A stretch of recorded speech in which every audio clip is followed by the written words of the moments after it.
Selamat pagi para hadirin, orang tua dan murid-murid sekalian. Saya dan teman saya Gwen akan menjelaskan asal-usul tari saman. Tari saman merupakan tarian yang berasal dari suku Bayo dan biasa ditampilkan di dalam suatu acara, di dalam suatu peristiwa adat.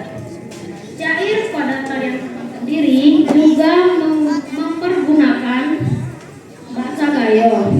Selain itu, tari saman juga biasa ditampilkan saat merayakan hari kelahiran Nabi.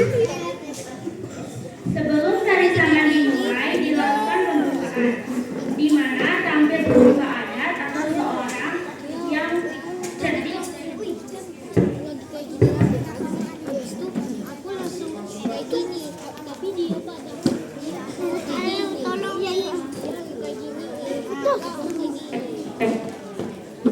Lobet.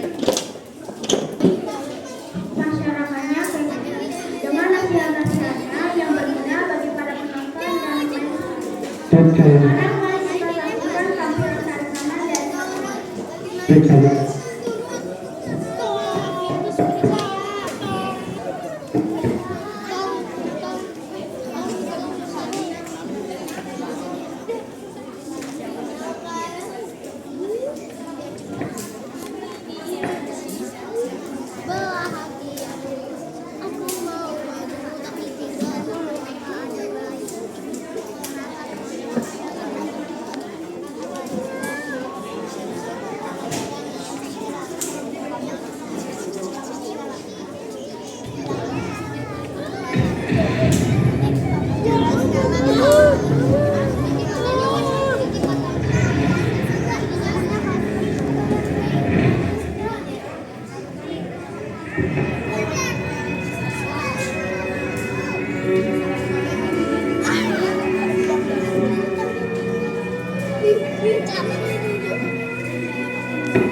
Oh